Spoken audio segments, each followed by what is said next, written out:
The Indus River is the great Trans-Himalayan river of South Asia and one of the longest rivers in the world, with a length of some 2000 miles or 3200 kilometers.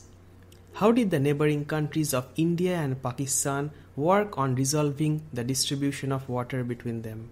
Hello and welcome to UPSC Polity View. Today let's learn about the Indus River Treaty.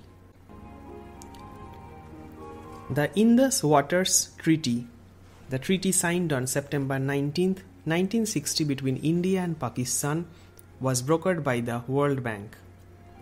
The Indus Waters Treaty fixed and delimited the rights and obligations of both countries concerning the use of the waters of the Indus River system. The Indus River arises in the southwestern Tibet Autonomous Region of China and flows through the disputed Kashmir region and then into Pakistan to drain into the Arabian Sea. It is joined by numerous tributaries, notably those of the eastern Punjab plain, the Jhelum, Chenab, Ravi, Beas and Sutlej rivers. The Indus River system has been used for irrigation since time immemorial. Modern irrigation engineering work began about 1850. During the period of British rule in India, large canal systems were constructed and old canal systems and inundation channels were revived and modernized. However, in 1947, British India was partitioned, resulting in the creation of an independent India and West Pakistan, which later came to be known as Pakistan. The water system was thus bifurcated, with the headworks in India and the canals running through Pakistan. After the expiration of the short-term standstill agreement of 1947, on April 1, 1948, India began withholding water from canals that flowed into Pakistan. The Inter-Dominion Accord of May 4, 1948 required India to provide water to the Pakistani parts of the basin in return for annual payments.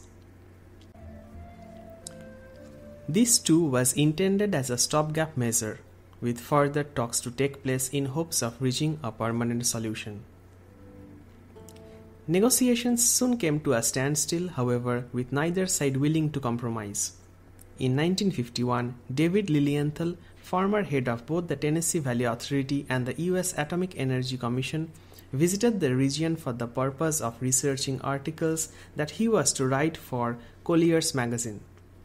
He suggested that India and Pakistan should work toward an agreement to jointly develop and administer the Indus River system, possibly with advice and financing from the World Bank. Eugene Black, who was then the president of the World Bank, agreed. At his suggestion, engineers from each country formed a working group with engineers from the World Bank offering advice. Political considerations, however, prevented even these technical discussions from arriving at an agreement.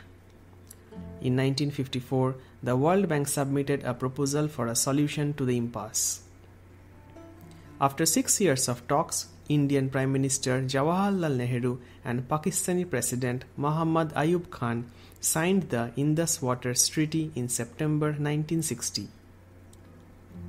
The Indus Waters Treaty gave the waters of the western rivers, the Indus, Jhelum and Chenab, to Pakistan, and those of the eastern rivers, the Ravi, Beas and Sutlej, to India.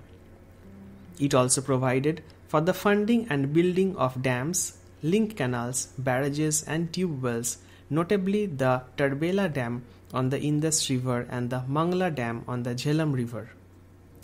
These helped provide water to Pakistan in the amounts that it had previously received from the rivers now assigned to India's exclusive use. Much of the financing was contributed by member countries of the World Bank.